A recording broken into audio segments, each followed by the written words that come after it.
ধাপে ধাপে মোচার সারণ, কড়াইয়ের মধ্যে কষে রন্ধন।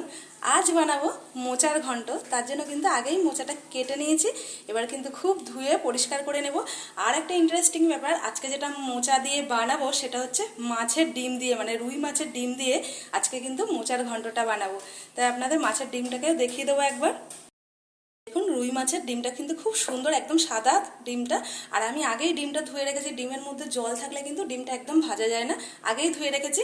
আরও একটা ইন্টারেস্টিং ব্যাপার, এই ডিমের সঙ্গে দেবো একদম মানে মটর ডাল বেটে রেখেছি, মটর ডাল আর ডিম একই সঙ্গে বড়া ভাজবো, ভেজে কিন্তু মোচাটা আজকে ঘন্ট বানাবো। দুটো জিনিসই খুবই ইন্টারেস্টিং, আর আমার রান্নাঘরে একদমই নতুনত্ব, তাই পুরো ভিডিওটা আপনারা দেখবেন। সিদ্ধর জন্য কিন্তু আমি কড়াই বসিয়ে কড়াইয়ের মধ্যে জল দিয়ে দিয়েছি। এবার জলের মধ্যে দিয়ে দেবো 1 চিমটে, মানে চা চামচের 4 ভাগের 1 ভাগ হলুদ দিয়ে দেবো। তাহলে কিন্তু মোচার কষটা অতটা হয় না, তাড়াতাড়ি খুব সহজে মোচার কষটা নেমে যায়। তাই সেই কারণেই কিন্তু আমি মোচার মধ্যে একটু হলুদ দিয়ে সিদ্ধ করে নেব। আর মোচাটা কিন্তু ধুয়েই দিলাম, এবারে খুব ভালো করে সিদ্ধ করে নেব। দিয়ে দেবো ওই চামচেরই 1/2 চামচ একটু লবণ দিয়ে দেবো। আর হলুদ দিয়ে সিদ্ধ করলে কি হয়, মোচাটা কিন্তু রান্নার পরেও কালো হয় না, কষটা অনেক তাড়াতাড়ি কিন্তু একদম হলুদের সঙ্গে মিশে যায়, তাই রান্নার পরেও কিন্তু একটুও কালো হয় না। আর মোচা কিন্তু আমাদের বাঙালিদের খুবই প্রিয় একটা খাবার, সবাই কিন্তু আমরা পছন্দ করি এই মোচাটাকে। এবার আমি সিদ্ধ করে নেবো 15 মিনিটের মতো, ঢাকা দিয়ে নেব। মোচার মধ্যে প্রচুর আয়রন থাকে, যেটা আমাদের শরীরের পক্ষে কিন্তু খুবই ভালো। আর মোচাটা সিদ্ধ হতে হতে এদিকে আমি কিন্তু মাছের ডিমটাকে একটু মেখে নেব কয়েকটা মশলা দিয়ে। মাছের ডিমটা প্রথমে নিয়ে নিলাম, তার মধ্যে নিয়ে নেব এই যে মটর ডাল, যেটা পেস্ট করে রেখেছিলাম, মানে পুরো পেস্ট করিনি, পেস্ট করলেও ভুল হবে, কিন্তু একটু দানা দানা রেখেছিলাম, তাহলে কিন্তু বড়াটা ভাজতে খুব ভালো লাগবে, মানে ভালো হবে আর খেতেও খুব ভালো লাগবে, তাই একটু দানা দানা রেখে দিয়েছি। এবার দিয়ে দেবো ডাল বাটাটা, এবার দিয়ে দেবো 2টো লঙ্কা কুচি, এখানে আপনারা শুকনো লঙ্কার গুঁড়োও কিন্তু দিতে পারেন। তারপরে দিয়ে দেবো একটু 1 চামচ ধনের গুঁড়ো, তারপরে দিয়ে দেবো 1 চামচ জিরে গুঁড়ো, তারপরে দিয়ে দেবো একটু সামান্য, একদম সামান্য একটু চিনি দিয়ে দেব। তারপরে দেবো 1/2 চা চামচ গরম মশলা গুঁড়ো, তারপরে দিয়ে দেবো কিন্তু একটু হলুদ গুঁড়ো,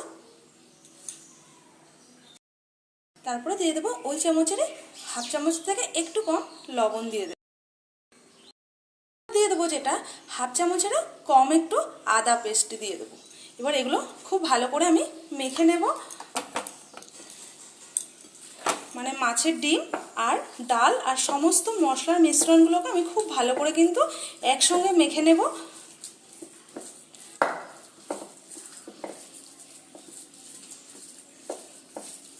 এইভাবে একবার হলেও বাড়িতে মোচা বানিয়ে দেখবেন, খেতে এতটাই সুন্দর লাগে সেটা মুখে বলে কিন্তু বোঝানো যাবে না। যত সময় না খাবেন তত সময় কিন্তু বলে বোঝানোই যাবে না। অবশ্যই কিন্তু এর মধ্যে গুঁড়ো মশলাগুলো দিয়ে নেবেন। কালারের জন্য চাইলে এখানে কিন্তু লাল লঙ্কার গুঁড়োও দিতে পারেন, আমি এখানে কোনো লঙ্কার গুঁড়ো ব্যবহার করিনি, কাঁচা লঙ্কারই রান্না। দেখুন, সব মিশ্রণগুলোকে কিন্তু আমি একদম মিলিয়ে নিয়েছি মশলার সঙ্গে, আর হলুদ গুঁড়োটাও কিন্তু পরিমাণে একটু কম দিয়েছিলাম। এদিকে কিন্তু মোচাটা সিদ্ধ হয়ে গেছে, এবার আমি মোচাটাকে নামিয়ে নেব। মোচাটা কিন্তু ধুয়ে নিয়েছি, তাও কিন্তু মোচাটা একটুও কালো হয়নি, দেখুন এখনো কিন্তু হলুদ আছে। অনেক মোচা সিদ্ধ করার পরেও কিন্তু কালো কালো ভাব থাকে, কিন্তু দেখুন মোচাটা একটুও কালো হয়নি। মোচাটা অতটা বেশি কষ ছিল না, আর যেহেতু হলুদ দিয়ে সিদ্ধ করেছি আর একটুও কষ থাকে না হলুদ দিয়ে সিদ্ধ করার পরে। এবারে কিন্তু আমি আবারও সেই কড়াইটাকে বসিয়ে দেব, বসিয়ে দিয়ে আমি ওই বড়াগুলোকে ভেজে নেব। কড়াইটাকে আবারও বসিয়ে দিলাম, কড়াইটা গরম হলে তার মধ্যে এবার তেল দিয়ে দেবো। তো সিদ্ধ করার পরেও কিন্তু আমি খুব ভালো করে জল দিয়ে ধুয়ে নিয়েছি, একটু কষলে কষলে ভালো করে, মানে যতটুকু সিদ্ধর পরেও কষ থাকে মোচাটা ধুলে সেই কষটাও কিন্তু বেরিয়ে যায়। এর মধ্যে কিন্তু আমি তেল দিয়ে দিয়েছি, তেলটাকে একটু হালকা গরম করে নেবো, বেশি গরম করব না, তাহলে কিন্তু বড়াগুলো খুব সহজেই পুড়ে যাবে। এখন গ্যাসের আঁচটাকে একটু বাড়িয়ে দিলাম, তেলটা একটু গরম করে নিয়ে তারপরে একদম মিডিয়ামে দিয়ে দেবো গ্যাসটাকে। একটু গরম হয়ে গেছে। এবার আমি মেখে রাখা ওই যে ডাল আর কিন্তু ডিমের মানে মাছের ডিমটাকে যে মশলা দিয়ে মেখে রেখেছিলাম ছোট্ট ছোট্ট করে বড়া করে নেবো। একদমই ছোট্ট ছোট্ট, মানে যতটুকু হাতের একদম আন্দাজে দেওয়া যায়, মানে বড়ির মতো ঠিক বড়াগুলোকে দেব। হাতের মাপ একটু ছোট বড় হয়ে যেতেই পারে, প্রত্যেকটা কিন্তু সমান হবে না। দিয়ে এইভাবে আমি ভেজে নেব লাল লাল করে। এইভাবে কিন্তু মোচা করলে খেতে কিন্তু অসাধারণ লাগে। আমার মনে হয় না কেউ এমন আছে যে মোচা খেতে ভালোবাসে না।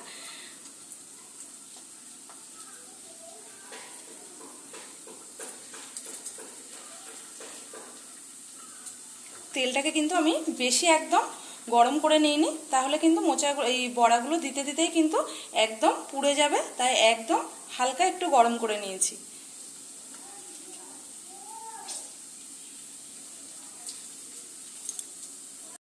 ছোট্ট চামচ নিয়ে নেব। এবার চামচটা দিয়ে আস্তে আস্তে বড়াগুলোকে উল্টিয়ে দেব। আমরা কিন্তু সাধারণত বেশিরভাগই কিন্তু মোচা চিংড়ি মাছ দিয়ে খেয়ে থাকি, মানে মাছের ডিম দিয়ে খুবই কম, মানে খাওয়াই হয় না, কিন্তু এত সুন্দর লাগে খেতে, একবার না খেলে কিন্তু একদমই বুঝতে পারবেন না। এগুলো কিন্তু ভাজা হয়ে গেছে, দু পিঠে কিন্তু লাল লাল করে ভেজে নিয়েছি। এবার আমি তুলে নেব। বড়াগুলো কিন্তু সব আমার ভাজা হয়ে গেছে। এবার এই কড়াইয়ের তেলের মধ্যে আরও একটু তেল দিয়ে দেবো। কড়াইয়ের তেলের মধ্যে আরও একটু তেল দিয়ে দিয়েছিলাম। দিয়ে দেবো একটু গোটা গরম মশলা, একটু গোটা সাদা জিরে, আর দিয়ে দেবো দুটো তেজপাতা। এবার এই তেলের মধ্যে 3টে আলু কেটে নিয়েছিলাম, ছোট ছোট করে ডুমো ডুমো করে কেটে নিয়েছি। আলুটাকে একটু ভেজে নেব লাল লাল করে।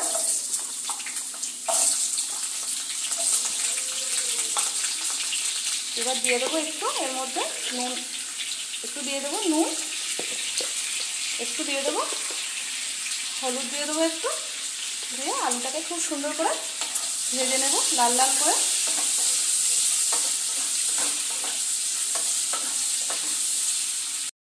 কিন্তু একটু লাল লাল করে ভেজে নিয়েছি। এবার মাঝখানটা একটু এইভাবে ফাঁকা করে দেব। এবার তার মধ্যে দিয়ে দেবো একটু কাঁচা বাদাম নিয়েছিলাম, বাদামটাকেও একটু ভেজে নেব। বাদামটা আর আলাদা করে ভাজিনি, এই আলু ভাজতে ভাজতে এই তেলের মধ্যে একবারে ভেজে নেব। বাদামটা একটু লাল লাল করে ভেজে নেব।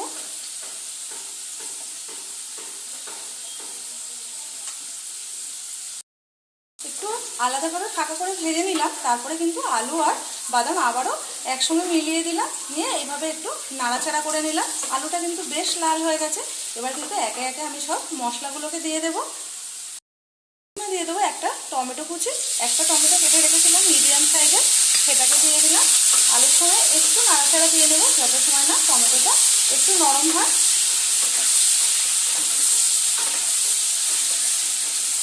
ওই ধরুন 2 মিনিটের মতো একটু নাড়াচাড়া করে নেব টমেটোটা দেওয়ার পরে।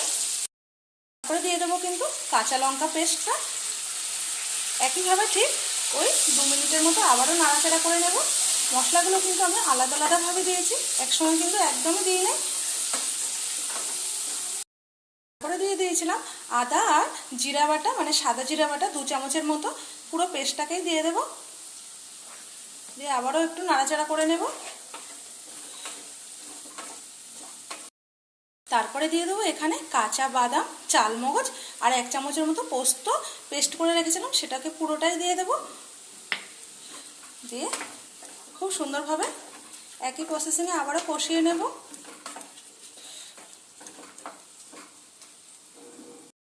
এবার দিয়ে দেবো 1 চামচ লবণ, 1 চামচ হলুদ গুঁড়ো, দিয়ে সব মশলাকে খুব সুন্দরভাবে এবার কষিয়ে নেব যত সময় না মশলার থেকে তেল ছাড়ে।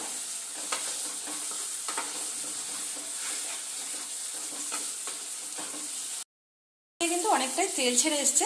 এ পর্যায়ে কিন্তু আমি একটু দিয়ে দেবো কাঁচা সর্ষের তেল। আমি কিন্তু প্রথমে সাদা তেল দিয়েই রান্না করেছিলাম, শুধুমাত্র যখনই মশলার থেকে তেল ছেড়ে আসলো তখনই কিন্তু একটু দিয়ে দিলাম একটু সর্ষের তেল। এই সময় রান্নার স্বাদটা কিন্তু একদমই বদলে দেয় একটু সর্ষের তেল পড়লে। এবার দিয়ে দেবো ভেজে রাখা এই যে মাছের ডিমের বড়াগুলো। এবার আলুর সঙ্গে বড়াটাকে খুব ভালো করে কষিয়ে নেব।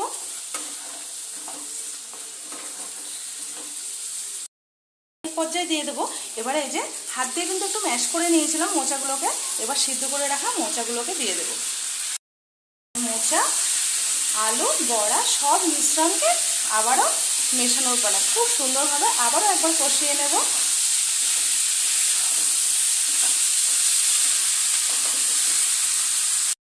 সাথে বেশ খানিকটা কষানোর পরে কিন্তু ঢাকা দিয়ে দিয়েছি। ঢাকা দেওয়া হয়ে গেলে কিন্তু এবার নামানোর পালা। হ্যাঁ, যাবেন না, এখনো কিন্তু হয়নি, আরও কিছু কিন্তু দেওয়ার জন্য অপেক্ষা করতে হবে, এখনো কিছু দেব। এবার ঢাকনা খুলে দেয়া হবে জাদু মন্ত্র। জাদু মন্ত্রটা এবার অল্প অল্প করে ছিটিয়ে দেবো। এই যে নিয়ে নিয়েছি একটু গুঁড়ো দুধ, দুধটাকে একবারে দেব না, একটু একটু করে দেব আর একটু একটু করে কষিয়ে নেব। এই জাদুটা কিন্তু যদি মোচার মধ্যে না পড়ে তাহলে কিন্তু মোচাটা কিন্তু সাধারণ থেকে অসাধারণ হয় না। একটু একটু করে দেব আর একটু একটু করে এইভাবে মিলিয়ে নেব। আমি কিন্তু আজকে মোচার মধ্যে কোনো জল ইউজ করিনি, একদমই মোচা সিদ্ধ করার পরে মোচাটা কিন্তু অল্প অল্প আছে একদম কষিয়ে কষিয়ে নিয়েছি। মোচার মধ্যে যেটুকু জল ছিল সেই জলেই কিন্তু সব কিছু খুব ভালো করে সিদ্ধ হয়ে গেছে। আলু টালুগুলোও কিন্তু খুব সুন্দর সিদ্ধ হয়েছে। আর আলুটা কিন্তু আমি ভেজে লাল লাল করে নিয়েছিলাম, আলুটা ভাজতে ভাজতে কিন্তু সিদ্ধ হয়ে গেছে। আবারও একটু দিয়ে দেবো গুঁড়ো দুধ, আবারও একটু নাড়িয়ে নেব। এরপরে কিন্তু যতটুকু আছে সবটাই দিয়ে দেব। দুধটা কিন্তু একবারে ঢেলে দিলে হবে না, তাহলে কিন্তু মোচার মধ্যে দলা পাকিয়ে যাবে। এরকম অল্প অল্প করে দিতে হবে আর মোচাটাকে দুধের সঙ্গে সব দিকটা ভালো করে নেড়ে চেড়ে কিন্তু মিলিয়ে নিতে হবে। যখনই দুধটা একবারে দিতে যাবেন তখনই কিন্তু দুধটা দলা পাকিয়ে যাবে, তাহলে কোনো জায়গায় একটু দলা থেকে যাবে, কোনো জায়গায় কিন্তু একটু গলে যাবে, এমনটাই হবে। আর অল্প অল্প করে মিলালে একটুও কিন্তু কোনো জায়গায় দলা থাকবে না, চারিদিকটা খুব সুন্দরভাবে মিশে যাবে।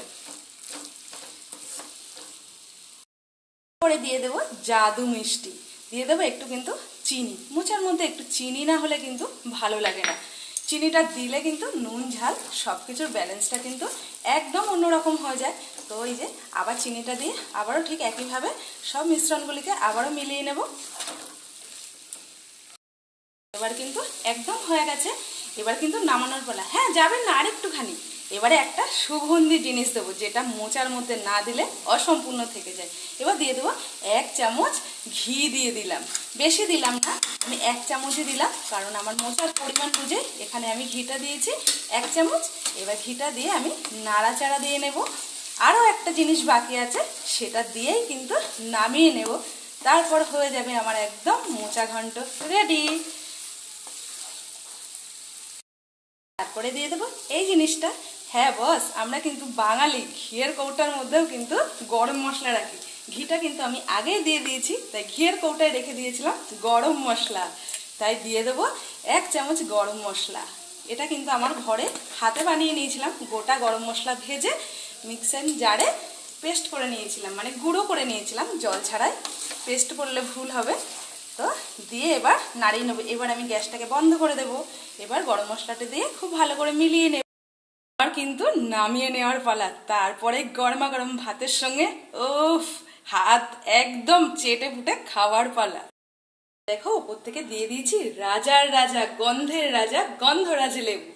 এবার এটা দিয়ে ভাতের সঙ্গে উফ, দারুণ। তো বন্ধুরা, আজকের ভিডিওটা যদি আপনাদের ভালো লেগে থাকে তো আমার ইউটিউব চ্যানেলটিকে একটা সাবস্ক্রাইব করবেন, আর ফেসবুক থেকে দেখলে একটা লাইক কমেন্ট শেয়ার করবেন, করে পাশে থাকবেন। আর কে কে এইভাবে মোচা খেয়েছে অবশ্যই কমেন্ট বক্সে জানাতে ভুলবেন না, অবশ্যই আমাকে কমেন্ট করবেন। আমরা নতুন ইউজার বলে কি আমাদেরকে একটা পোস্টে লাইক দেবেন না বা কমেন্ট করবেন না? তো বন্ধুরা, আপনারা সবাই ভালো থাকবেন, সুস্থ থাকবেন। আজকে এই পর্যন্তই, আবার খুব শিগগিরই দেখা হবে আপনাদের সঙ্গে। টাটা।